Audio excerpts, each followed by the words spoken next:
આપકી અદાલતમાં film star Ranbir Kapoor પર આરોપ છે કે તેઓ ઘણા તોફાની છે. રણબીર, તમારી સ્કૂલનો રેકોર્ડ મેં જોયો.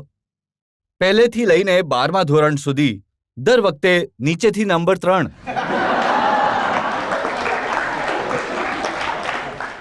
વેલ, ખબર નથી તમે મજાકમાં તાળી વગાડી રહ્યા છો કે તમે મને સપોર્ટ કરી રહ્યા છો.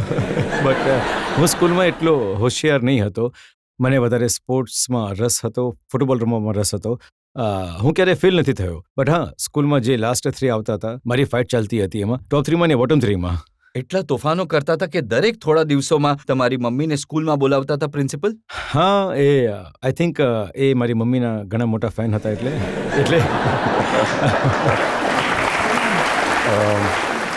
એ ઘણીવાર જ્યારે પણ મારો રિપોર્ટ કાર્ડ આવતો હતો તો એક વર્ષમાં 3 વાર તો મને ખબર રહેતી હતી કે એ દિવસે મમ્મી રડવાની છે અને મને હંમેશા ડરાવતી હતી કે આ વખતે હું પપ્પાને રિપોર્ટ કાર્ડ બતાવવાની છું. તો હું પપ્પાથી ઘણો ડરતો હતો બાળપણમાં. તો હું પણ રડવા લાગતો હતો. નહીં, પ્લીઝ વધારે હું ભણીશ, હું વધારે સારો બનીશ. હું હમણાંથી હોમવર્ક કરવાનું શરૂ કરી દઉં છું. એક ટીચરે કહ્યું કે તમે ટીચરનો સ્કર્ટ ઊંચકીને જોયું હતું? નહીં. એવી વાત નથી. એવું શું હતું કે સર, એ મારી ફર્સ્ટ સ્ટાન્ડર્ડના ટીચર હતા. તો એક ક્રિશ્ચિયન લેડી હતા. બાકી બધા ટીચર સાડી પહેરીને આવતા હતા કારણ કે કેમ કે એ ક્રિશ્ચિયન લેડી હતા તો એ સ્કર્ટ પહેરીને આવતા હતા. તો હું ઘણો નાનો હતો. હું લગભગ 5-6 વર્ષનો હતો, 4 વર્ષનો હતો. તો જ્યારે ક્લાસ ચાલતો હતો તો એમનું જે ટેબલ હતું એ ઘણું હાઈ હતું અને જ્યારે બેસતા હતા તો એમના લેગ્સ દેખાતા હતા. તો હું અને મારો એક મિત્ર હતો, એકચ્યુઅલી ઘણો તોફાની હતો. એ મને એન્કરેજ કરતો હતો કે હા ચાલ. તો ત્યાં બેસીને એમના લેગ્સને જોતા રહેતા હતા. પણ અમે કંઈક તો પણ સર, મેં માત્ર જોયું છે. મેં ના તો હાથ લગાડ્યો છે. જોવું ક્રાઇમ નથી સર. આ તમે કોઈ પણ લોની પુસ્તકમાં જોઈ લો તો. એટલે તમને નાનપણથી જ ખબર હતી કે કેટલું કરીશું તો ક્રાઇમ નહીં થાય? બધું ખબર હતી. આઈ થિંક એ ઘણું જરૂરી છે કે આપણે લો જાણીએ. We should follow the law. તો I started following law very early, but I started doing wrong things in my own way. So એક તોફાન એ મેં સાંભળ્યું કે તમારા ફાધરનું જે આફ્ટર શેવ હતું એ આખું પી લીધું હતું તમે? જી.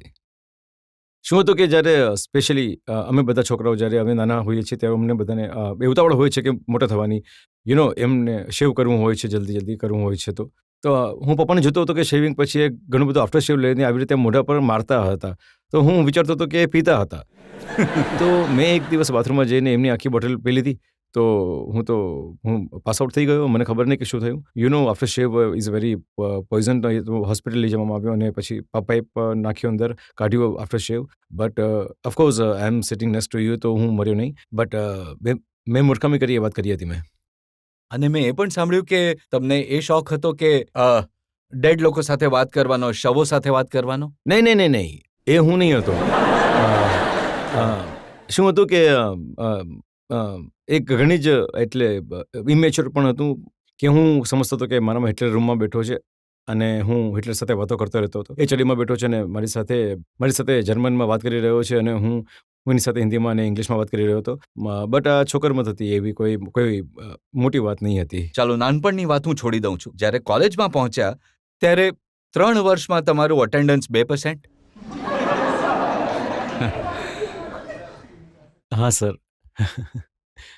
અને દરેક જ્યારે નવી ફિલ્મ આવતી હતી તો તમારી મમ્મી સાથે ફર્સ્ટ ડે ફર્સ્ટ શો? જી સર. એ એકચ્યુઅલી એ મારા માટે સૌથી મોટી ઇન્સ્ટિટ્યુશન હતી જઈને ફિલ્મો જોવી. જેમ કે તમે જાણો છો કે હું એક ફેમિલીમાં મોટો થયો છું. તો બાળપણથી જે માહોલ ફિલ્મોનો હતો મારા માટે રિયલ લાઈફ હતી. મ્યુઝિક સેટિંગ, ડિરેક્ટર્સ આવતા હતા. હું મારા ફાધરની ફિલ્મો જોતો હતો. ફિલ્મોમાં મમ્મીની ફિલ્મો તો વધારે હું જોતો નહોતો. એ મને થોડી એટલે ઇમ્પ્રેસમેન્ટ થાય છે. પણ તો જ્યારે ફિલ્મ આવતી હતી તો એ મારા માટે સૌથી મોટી વાત હતી કે એક એક્સપિરિયન્સ હતો. હું ઓડિયન્સની જેમ એમની સાથે બેસીને શાહરૂખ ખાન કે સલમાન ખાન કે આમિર ખાનની ફિલ્મો જ્યારે જોતો હતો તો મને ઘણું સારું લાગતું હતું. I use to look forward કે ફ્રાઇડે ક્યારે આવશે અને આ ફિલ્મ ક્યારે રિલીઝ થશે. અને એ ફિલ્મો જોઈને તમે કંઈક શીખ્યા? તમે કહો. ઠીકઠાક કરી રહ્યો છું સર. ખબર નથી, કદાચ કંઈક શીખ્યો છું. પણ હા, એટલે જો તમે મેં દિલવાને દુલ્હનિયા જોઈ લઈ જાયંગે 25 વાર થિયેટરમાં જોઈ. તો ઘરે જઈને એ જે જે એમની સ્ટાઇલ હતી, એ જે કુલ શું એમનો એ એક શર્ટ હતો જે એમાં આમ બહાર લટકતો હતો, એમનું જે જેકેટ હતું, એમનું જીન્સ બૂટની અંદર હોતા હતા.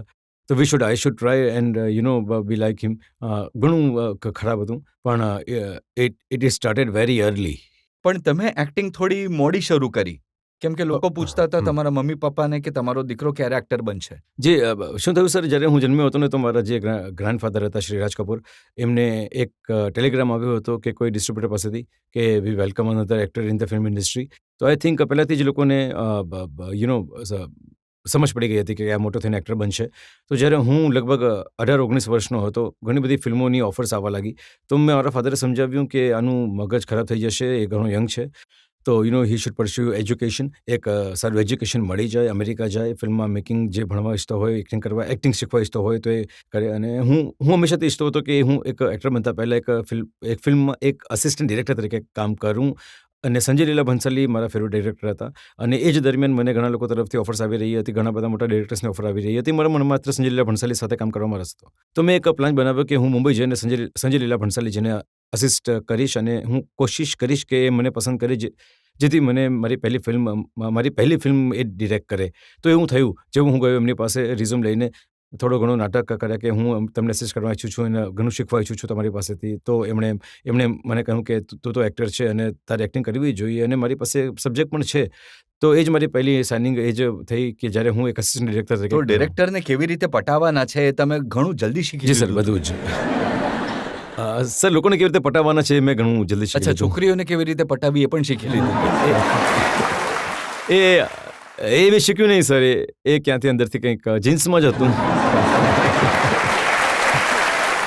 મારે ફક્ત તમને પૂછવું હતું, શાદી વિશે શું વિચાર છે? લગ્ન માટે મારા લગ્ન માટે ઘણી એક જરૂરી વાત છે કે એક છોકરી મળવી જોઈએ. જ્યારે છોકરી મળશે, જ્યારે પ્રેમ થશે, હું કાલે જ લગ્ન કરી લઈશ. એવું નથી કે મને તો 3 વર્ષ. સોરી, તમે લગ્ન માટે રેડી છો? આઈ એમ રેડી, બટ એવું નથી કે આઈ એમ લુકિંગ ફોર ઇટ કે મને હમણાં જ લગ્ન કરવા છે તો હું ઉતાવળો થઈ જાઉં. પણ હા, જ્યારે પ્રેમ થશે તો લગ્ન પણ થઈ જશે.